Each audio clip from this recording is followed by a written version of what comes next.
السلام علیکم ورحمۃ اللہ وبرکاتہ۔ بسم اللہ الرحمن الرحیم۔ جمعہ مبارک۔ آج جمعہ کے دن کے حوالے سے کچھ باتیں آپ کی گوش گزار کروں گی۔ حضرت ابو ہریرہ رضی اللہ تعالیٰ عنہ بیان کرتے ہیں کہ رسول خدا صلی اللہ علیہ وآلہ وسلم نے فرمایا کہ جن دنوں میں سورج نکلتا ہے ان میں بہترین دن جمعے کا دن ہے۔ اسی دن آدم علیہ السلام پیدا کیے گئے اور اسی دن وہ جنت میں داخل کیے گئے اور اسی دن وہ جنت سے زمین پر اتارے گئے، اور اس دن میں ایک ایسی گھڑی ہے کہ جو مسلمان بندہ بھی اس گھڑی نماز پڑھ رہا ہوتا ہے، پھر اس میں اللہ سے کچھ مانگتا ہے، اللہ اس سے وہ شے ضرور عطا کرتا ہے۔ ترمذی شریف کی یہ حدیث مبارکہ ہے۔ جمعہ کا دن اللہ تعالیٰ کے نزدیک تمام دنوں سے زیادہ افضل اور ممتاز ہے۔ اس مقدس دن میں مسلمان جمع ہو کر اجتماعی طور پر خدا کا ذکر کرتے ہیں اور نصیحت کی باتیں سنتے ہیں۔ حضور اکرم صلی اللہ علیہ وآلہ وسلم نے جمعے کو مسلمانوں کے لیے عید کا دن قرار دیا ہے اور اس دن جمعے کی نماز اور جمعے کے خطبے کو واجب ٹھہرایا ہے۔ یہودیوں کے ہاں ہفتے کا دن عبادت کے لیے مخصوص تھا۔ عیسائیوں نے اتوار کو اپنا مقدس دن قرار دے لیا اور مسلمانوں کے لیے جمعے کا دن معین کیا گیا۔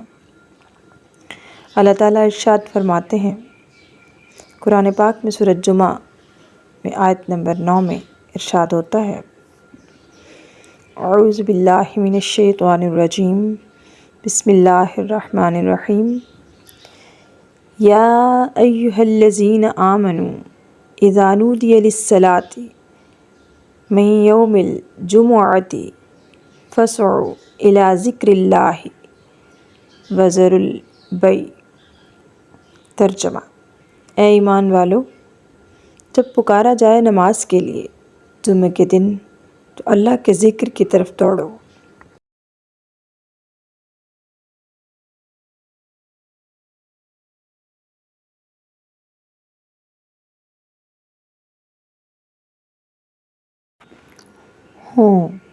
یعنی نماز جمعہ عورت پر، بچے پر، غلام پر، بیمار اور معذور پر اور مسافر پر واجب نہیں۔ ویسے یہ لوگ اگر نماز جمعہ پڑھنا چاہیں تو انہیں اجازت ہے۔ نماز جمعہ پڑھ لینے سے ظہر کی نماز بھی ادا ہو جاتی ہے، لہٰذا مندرجہ بالا لوگ جن پر نماز جمعہ واجب نہیں، اگر نماز جمعہ پڑھ لیں تو انہیں بھی ظہر پڑھنے کی ضرورت نہیں۔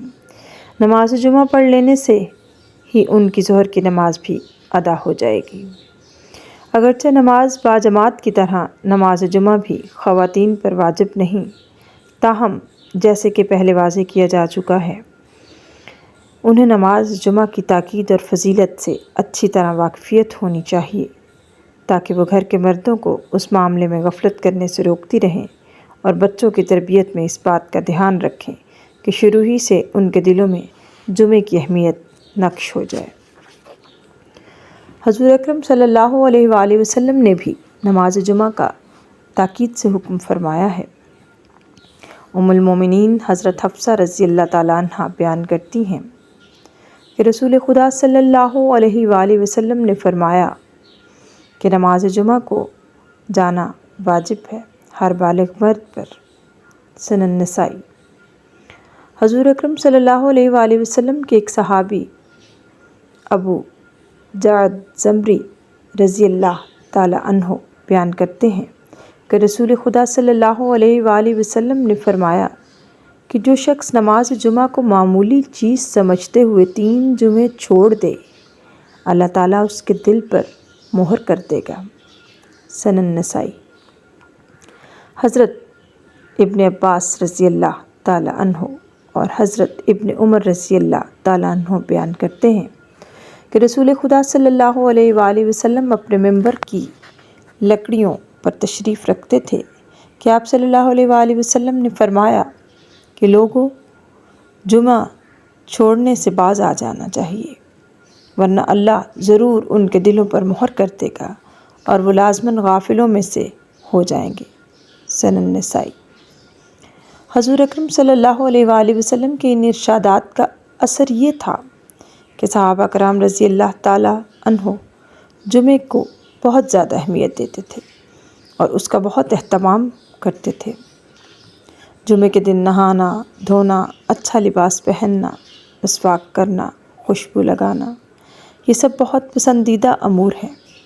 البتہ خواتین کو جیسے کہ پہلے بیان ہو چکا، خوشبو لگا کر مسجد میں جانے کی ممانعت ہے۔ حضرت ابن سباق رضی اللہ تعالیٰ عنہ بیان کرتے ہیں کہ رسول خدا صلی اللہ علیہ وآلہ وسلم نے ایک جمعے کو فرمایا کہ اے مسلمانوں کی جماعت، یہ جمعہ ایک ایسا دن ہے جسے اللہ نے عید بنا دیا ہے، عید کا دن بنایا ہے، بس تم جمعے کے روز غسل کیا کرو، اور جس کے پاس خوشبو ہو تو اسے اس میں سے کچھ لگانے میں حرج نہیں، اور لازم کرو تم مسواک کو۔ موطا۔ سالم بن عبداللہ رضی اللہ تعالیٰ عنہ بیان کرتے ہیں کہ رسول خدا صلی اللہ علیہ وآلہ وسلم کے صحابہ رضی اللہ تعالیٰ عنہ میں سے کوئی شخص جمعے کے دن مسجد میں داخل ہوا جبکہ حضرت عمر رضی اللہ تعالیٰ عنہ خطبہ پڑھ رہے تھے۔ حضرت عمر رضی اللہ تعالیٰ عنہ نے اس آنے والے کو مخاطب کر کے فرمایا کہ یہ آنے کا کون سا وقت ہے؟ انہوں نے عرض کیا کہ امیر المومنین، میں بازار سے لوٹا تو میں نے اذان کی آواز سنی اور پھر میں نے وضو ہی کیا اور چلا آیا۔ اس پر حضرت عمر رضی اللہ تعالیٰ بولے کہ اچھا، یہ دوسرا قصور بھی کیا کہ صرف وضو کر کے آ گئے، حالانکہ تم جانتے ہو کہ رسول خدا صلی اللہ علیہ وآلہ وسلم غسل کرنے کا حکم دیا کرتے تھے۔ موطا۔ یحییٰ بن سعید رضی اللہ تعالیٰ عنہ کہتے ہیں، آپ فرماتے ہیں کہ مجھے خبر پہنچی کہ رسول خدا صلی اللہ علیہ وآلہ وسلم نے فرمایا کہ تم میں سے کسی کا کیا نقصان ہے اگر وہ اپنے کام کاج کے کپڑوں کے علاوہ خاص جمعے کی نماز کے لیے 2 کپڑے بنا رکھے۔ موطا۔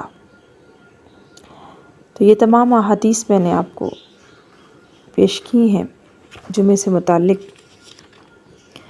امام غزالی رحمۃ اللہ علیہ جمعے کی فضیلت بیان کرتے ہوئے فرماتے ہیں، جمعے کے دن کے فیض و برکات سے در حقیقت وہی مومن مالا مال ہوتا ہے جو اس کے انتظار میں گھڑیاں گنتا ہے، اور وہ غفلت شار تو انتہائی بد نصیب ہے جس کو یہ بھی معلوم نہ ہو کہ کب جمعہ آیا اور وہ صبح کو لوگوں سے یہ پوچھے کہ آج کون سا دن ہے۔ تو اللہ تعالیٰ ہر مسلمان کو، ہر مسلمان مرد اور بچوں میں تمام مسلمان بچوں کو جمعہ کی نماز کی